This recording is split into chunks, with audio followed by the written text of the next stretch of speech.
Hello guys, welcome to another episode of Clues, Cues and Reviews, and today we're looking to review the most recent chapter of Boku no Hero Academia / My Hero Academia chapter 107. So this was one of those chapters that had a lot of content in that, made me want to reread it a couple of times because I get excited when I first read it because I really like Boku no Hero Academia. So rereading it helps you kind of explain, and doing the review, breaking it down also helps as well. So an interesting chapter. There's a few kind of talking points with that I want to get through, and I like the ending, so I will break it down to 5 points.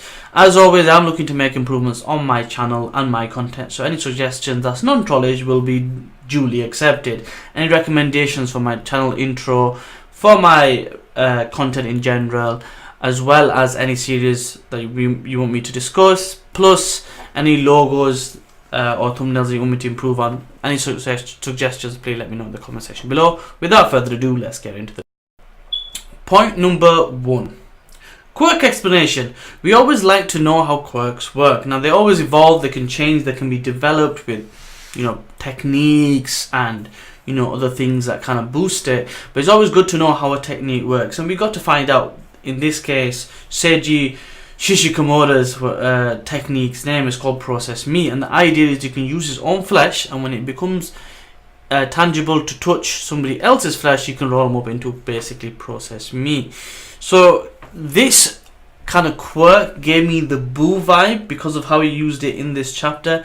So it was interesting that there was that kind of a homage to Dragon Ball Z or Dragon Ball in general, so I like that. And as always, new quirks, new explanations is always good. Gives us an idea of how to fight against it and how it could potentially be used in the future. Anyway, that's point number 1. Point number 2, thus development, progress. I think this chapter highlighted a lot more on Kaminari, and it's something I really enjoy. Now for the most part, if you look at a lot of how Kaminari is, he is very kind of relief factor, comedic factor, and he's more of the Joker type.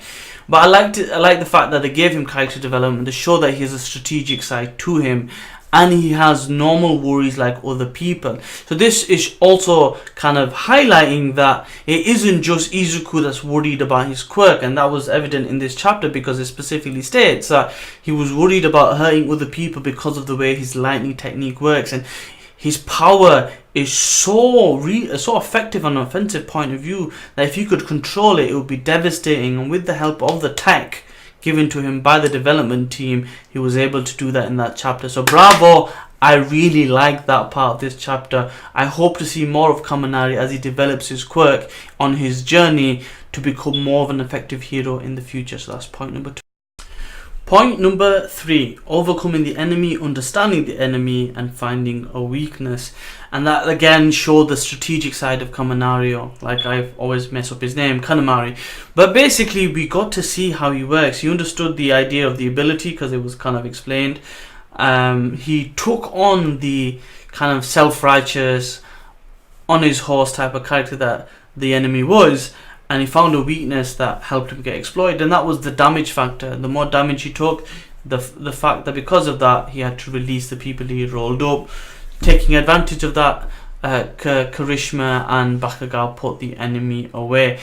Of course, Bakugou with his own way says thanks. He goes, "What took you so long?" And Karishma obviously is still in the fight. So I like the fact that that was brought to our attention, and that showed that Bakugou isn't all bad.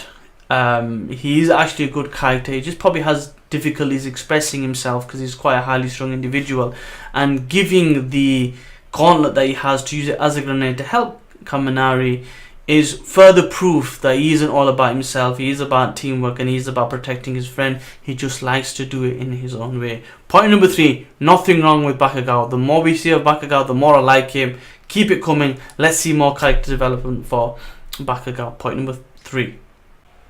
So, point number 4, working together again. So we get to see the abilities of Zero, Ochaku really pay off. So with everyone attacking UA members, they were able to group a lot of these enemies together, and by being crafty, using the tape of Zero, using the floating ability, of Ochaku, they were able to tape debris and tie these people down and basically beat them. So ultimately, by doing this, they put themselves in a position where they could basically get through. They pointed out that 76 people had passed. Remember, the quota is 100, and then by the end of it, we know that 79 has passed. We also get to see the motivations of the other people saying they can't leave without passing, but ultimately that's still the case for UA members too, and where Izuku says, me too. So I like the idea that it's a situation where Izuku understands the implications of them losing, but also he can't lose because he has to get his provisional license to become a hero, and this is that first step. So bravo, teamwork pays off for the UA team. That's point number 5. Point number 5. And this is a key point because it sets up the next exam, is the fact that they specifically mentioned that it's hard to get points on UA team members, and this was evident even now, where more or less everyone passed as far as I can see. I think no one failed. It said everyone had passed. So this is evident to the development of the characters, the development based on what they've gone through. They've gone through a lot more because of being in the same school as All Might and getting attacked by the enemies and them having a grudge against him. So it's put them in situations where they've had to develop, where they've realised their weaknesses and gone beyond that. So I like the fact that they've kept that kind of tradition where they haven't lost. B, they've all passed so they can move on to do bigger and better things. And 3, the way it ended, to see all the old folks ready for the second exam. There's some character designs there that I really enjoyed. I especially liked a few. So there's a character who's basically got a hat on. It looks like he's got blondish hair, and he's got his headphones on upside down. The one that's got like face paint on and a mask, and he's like a toddler with a binky in. And there's a character that looks like a bit like the design of the character from Mob Psycho 100. So I don't know if that's a homage to them, but the old folks are going to really push the UA members and the other 100, basically the 100 people that have passed in the second part of the exam, because I'm sure they're going to whittle people down even further. I cannot wait to see what happens in the next chapter. Thumbs up if you enjoyed the chapter and potentially where the series is going. If you enjoyed my review, let me know in the comment section below of any suggestions, theories and thoughts. And as always, if you haven't subscribed, please subscribe. I greatly appreciate that, and please join your support by watching my content. Until then, until next time, peace.